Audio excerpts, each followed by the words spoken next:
ఓసేయటాలు, తర్వాత liquor scandals ఇవన్నీ చూస్తే సార్ లిక్కర్ స్కాండల్లో 3,500 కోట్లు పోయినాయి అనేది పక్కన పెడితే బట్ ఎంతమంది ప్రాణాలు పోయినాయి, ఎంతమంది ఆరోగ్యాలు దెబ్బతిన్నాయి. ఎందుకంటే నేను మీ తాడేపల్లిగూడెంలో కూడా ఎందుకంటే మేము అబ్కారీ శాఖ నుంచి మా నాన్నగారు పోలీసు నుంచి అబ్కారీ శాఖలో పనిచేశారు కాబట్టి చాలాసార్లు నేను నెల్లూరులో స్వయంగా ఆయన అరెస్ట్ చేయడం చూసేవాడిని. ఇంటికి వస్తే స్పూరియస్ లిక్కర్ ఎలా చేస్తారనేది, అంటే ఆయన కోపం చనిపోతే కుటుంబాల బాధ ఎలా బాగా దగ్గరగా చూసిన వాళ్ళం మేము. అలాంటిది తాడేపల్లిగూడెంలో వీళ్ళు అసలు నాకు ఫండమెంటల్ వీళ్ళు ప్రాథమికంగా చూస్తే ఏమనిపిస్తుందంటే అసలు మీరు మద్యపాన నిషేధాన్ని ఇస్తామని చెప్పి వచ్చి అసలు మద్యాన్ని అక్రమ మద్యాన్ని కల్తీ మద్యాన్ని ఏరులై ప్రవహించేలా చేశారు. దాని మీద డబ్బులు సంపాదించారు, దాని మీద స్టేట్ ఎక్స్చెక్కర్ నాశనం చేశారు.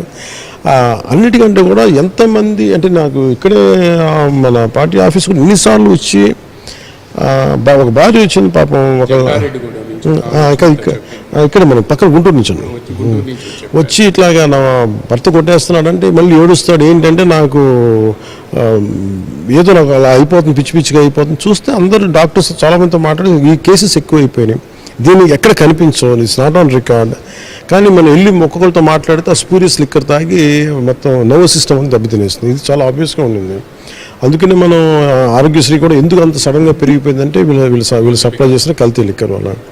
వీళ్ళు కూర్చొని ఈరోజు మేము కోసేస్తాం చంపేస్తామంటే అంటే నేనేం నమ్ముతానంటే ఇవన్నీ తాత్కాలికమైన నీటి పోయలేదు. అంటే స్టాండర్డ్ సివిల్ సొసైటీ కనుక ధైర్యంగా ఉంటాయి. మీరందరూ ఎలా నిలబడ్డారో పత్రికాముఖంగా మీరందరూ ఎంత ధైర్యంగా నిలబడ్డారో అలాగే ప్రతి ఒక్కళ్ళు కూడా మనం ధైర్యంగా నిలబడితే ఇవన్నీ ఎంతకాలం మాట్లాడతారు ఎవరైనా. వాస్తవంగా వస్తే ఎవరు చేతులు పెట్టుకుని కూర్చోరు కదా. మీరు చంపేస్తా ఉంటే రండి అని చెప్పేసి మా మేడంని కొంచెం ఇక్కడ కాదని కొంచెం ఇక్కడి నుంచి అని చెప్పాం కదా. ఇవన్నీ ఏంటంటే వాళ్ళు మాట్లాడతారు, బెదిరింపులు చేస్తారు. అంటే వాళ్ళ నైజం అది. వాళ్ళు గతంలో కూడా చేశారు కదా. మనందరం నిలబడబట్టి ఈ రోజున మనం ఎదుర్కోగలిగి ఇంత కుటుంబ ప్రభుత్వం స్థాపించగలిగి. అందుకని ఇవన్నీ నేను ఏంటంటే తాటాకి చెప్పులే అనుకుంటాను. భూ సమీకరణ రాజధాని మీరు మొత్తం ఫస్ట్లో వ్యతిరేకించారు. ఇప్పుడు కూడా మొన్న కూడా క్యాబినెట్లో మీరు కొంత డిస్కస్ చేయండి, వాళ్ళని కన్విన్స్ చేయండి అని చెప్తున్నారు. అది ఎప్పుడు ఇదవుతుంది అంటే బేసిక్గా భూ